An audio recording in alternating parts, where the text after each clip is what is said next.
तो मैं बाबा धाम की पवित्र व्यासपीठ से निवेदन करूंगा, इतना पुण्य सत्कर्म करना, इतने संयमित होकर के जीवन जीना कि बीमारियां तो हमारे आसपास ही न रहे। भोर में सुबह जल्दी जगा करो, सुबह जल्दी जागा करो, 10 मिनट 15 मिनट अपने बिस्तर पर रीढ़ की हड्डी सीधे करके। इस समय चौमासा चल रहा है, जमीन में सोने का बड़ा फायदा है। नीला काला वस्त्र मत पहनिए, जमीन में सोइए। हो सके एक बार भोजन कीजिए, हो सके सूर्य उदित होने के पहले नहा लीजिए, हो सके तो महादेव के ऊपर बिल्व पत्रियाँ और नारायण के ऊपर तुलसी की पत्तियाँ चढ़ाइए। इन दिनों में जो करने के लायक है, इन दिनों में खीर का भोग भगवान को प्रत्येक दिन लगता है, समी पत्र भगवान के ऊपर चढ़ाए जाते हैं, दूर्वा इत्यादि से देवी देवताओं की पूजा की जाती है। दुर्गा मैया के ऊपर दूर्वा नहीं चढ़ती और सगरे देवताओं के ऊपर चढ़ती है। अकहुआ का फूल सूर्य भगवान के ऊपर नहीं चढ़ता, तुलसी गणेश जी के ऊपर नहीं चढ़ती और सबके ऊपर चढ़ती है। आप कहोगे महादेव के ऊपर भी चढ़ती है, धड़ल्ले से चढ़ती है, खूब जोर से चढ़ती है। हम रोज चढ़ाते हैं और प्रमाण के साथ चढ़ाते हैं। मंजरी भगवान को चढ़ाइए, महादेव के ऊपर मंजरी जरूर चढ़ाइए। अपने हर दिन को सार्थक कीजिए। चातुर्मास 4 महीना जो हम सदकर्म करते हैं, 8 महीने में होने वाले अपराध से हम बच जाते हैं। तो आप तीर्थ में आए हैं, तो तीर्थ में आए हैं तो पता तो लगे कि घर में और तीर्थ में अंतर कितना होता है, ये मालूम तो होना चाहिए। यहाँ तो बिल्कुल साधा बन करके, ज़्यादा टीप टाप से नहीं, ज़्यादा लीपा पोती मत करना। कोई शादी विवाह में आप नहीं आए, आप बड़े मलूक लग रहे हैं। मुंह नहीं पोतोगे तो भी अच्छे लग रहे हैं, मलूक लग रहे हैं। हाँ, इसमें अब मुझे पूछा गया, कल मैंने सालासर से बताया भी, किसी ने मुझे पूछा कि चातुर्मास में क्या तेल लगा सकते हैं। तो मैंने शिव महापुराण से मैंने एक श्लोक बोल करके उसका उत्तर दिया। यदि आप प्रत्येक दिन तेल लगाते हैं, 8 दिन में एक बार लगाते हैं, 15 दिन में एक बार लगाते हैं, तो आप चातुर्मास में तेल नहीं लगा सकते, उपवास वाले दिन नहीं लगा सकते तेल। लेकिन कल ये मैंने पहली बार पढ़ा, जो नित्य तेल का प्रयोग करते हैं, जैसे उदाहरण के तौर पर अनुष्ठान में कभी छोर कर्म नहीं होता,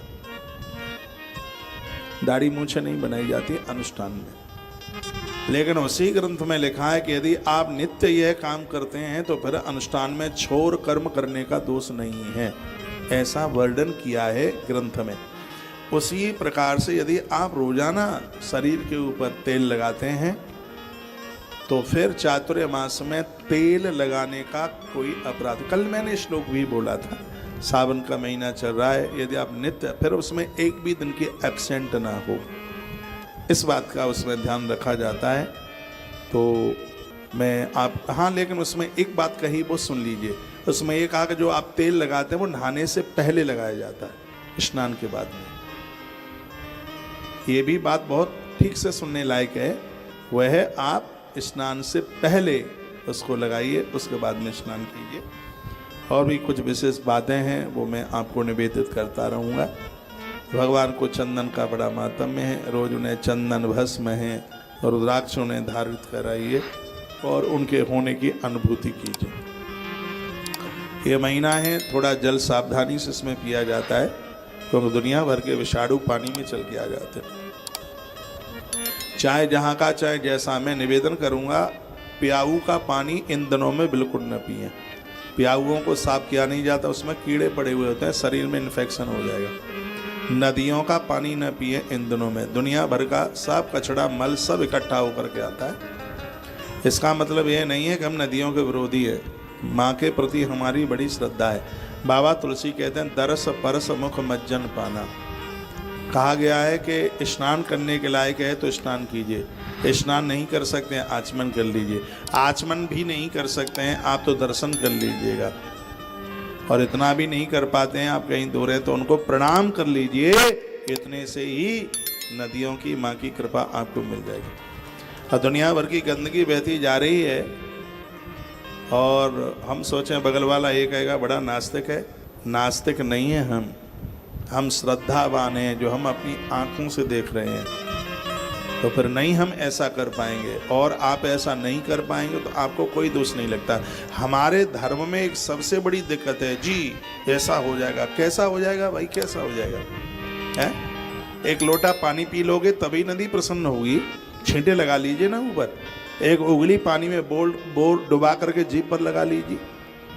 ऐसा नहीं है कि गंदगी मल मैला सब बहता हुआ जा रहा है और आपको एक लोटा पानी पिएंगे तभी गंगा यमुना प्रसन्न होगी। ऐसा बिल्कुल नहीं है, बिल्कुल भी। बीमार हो जाओगे, अस्पताल और पहुंच जाओगे। मैं गंगा जल पीता हूँ, सालों साल पीता हूँ, इन दिनों में नहीं पीता।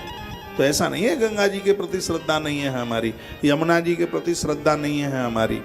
तो इन दिनों में पानी का विशेष, बोतल बंद पानी भी पीते हैं आप तो ऊपर से ढक्कन खोल करके एक 5 ग्राम पानी पहले फैलाइए, थोड़ा उसका ऊपर जो छाया हुआ है वो नीचे गिर जाएगा। नहीं तो गर्म पानी ही ज़्यादा फायदा करता है। ये बोतल बंद पानी गर्म पानी का क्या मुकाबला करेगा। विशेष रूप से जहाँ प्याऊआँ लगी हुई हैं तो साफ तो ही नहीं है, वर्षा का पानी ऊपर से गिरा, कीड़े मकोड़े उसमें पड़े हुए हैं, पक्षी भी उसमें बीट कर रहे हैं और आपको लग रहा है कि नहीं ये भगवान की परिक्रमा में लगा हुआ है तो बिल्कुल अमृत है। तो ऐसा अमृत मत पीना, प्रणाम कर लेना उस अमृत को।